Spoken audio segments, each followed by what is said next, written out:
Welcome back to another episode with the Lalmark Football.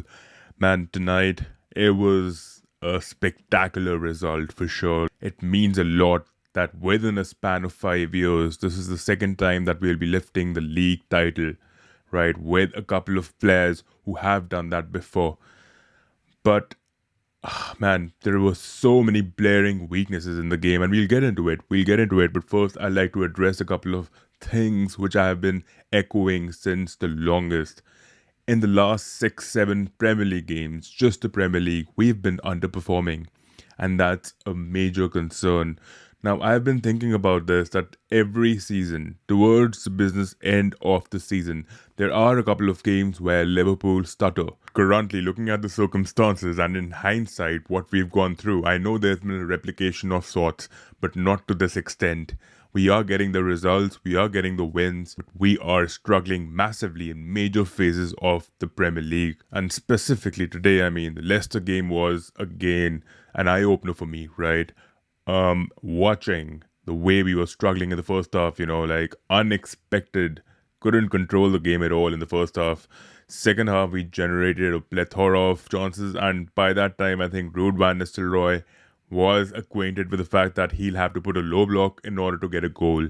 We are going to just focus on the qualities that each and every one of them offer. Luis Diaz has been an intricate addition in our setup, right? And he got a lot of flack throughout the season for underperforming, and people wanted him to leave the club. And I don't know what will the situation be like towards the summer transfer window, but I am really happy with this man. He offers us a lot, right? In this game, to be specific, he was really hardworking, man. Extremely hardworking, covering the yards, covering the ground, and you know what? This guy was beating defenders, dribbling past them. At least he was the lone ranger trying to figure out that low block. It wasn't even a low block, it was like a mid to low block. Yeah, but Luis Diaz is set, but we still need someone who can back Salah up. Salah, I know he signed a new contract. Man, but his performances per 90 has been abysmal.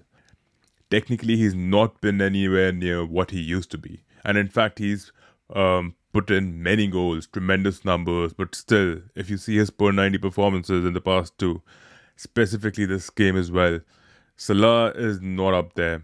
And which is why I am so concerned about the fact that we are thinking that, okay, we are sorted for the next season. We are not.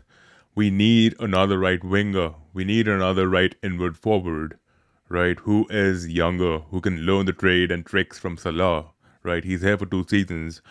We need to ensure that we get someone under his wing who's able to, bolster his skills and take the performance out which Onslaught would expect from him.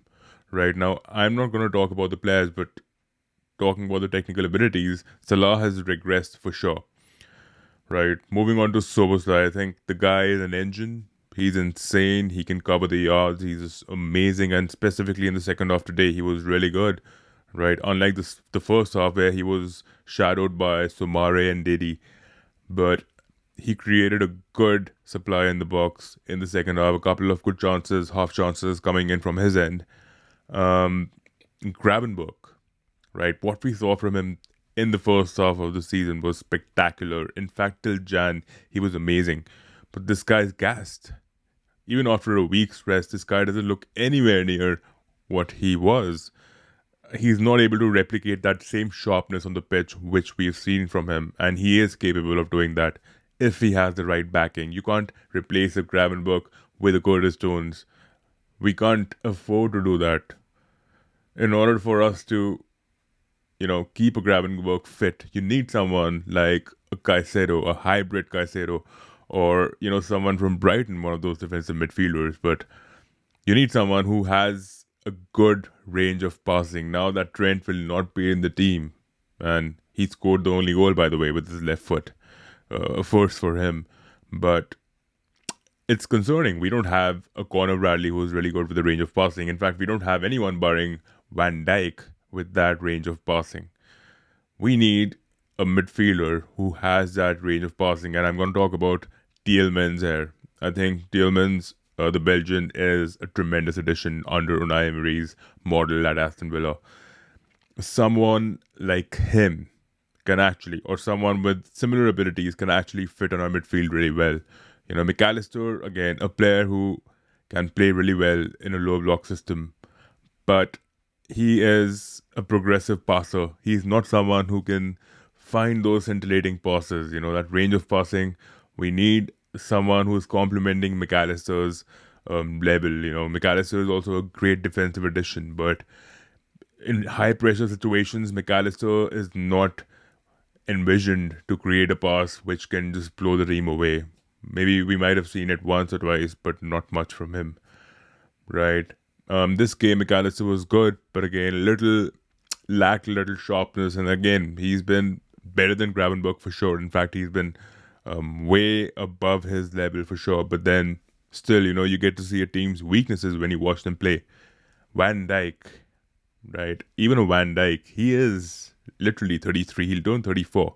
And you can clearly see that he is gassed, man. He's literally tired from playing each and every minute under Onslaught. He's the only guy who's played every game under Onslaught. Look at the amount of fitness this guy, looking at his fitness, I think it's just insane how he's able to do that.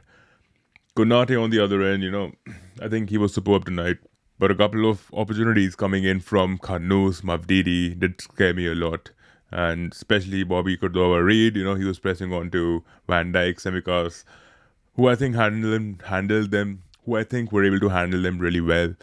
But, there were opportunities from their end too which were really grave and they could have scored.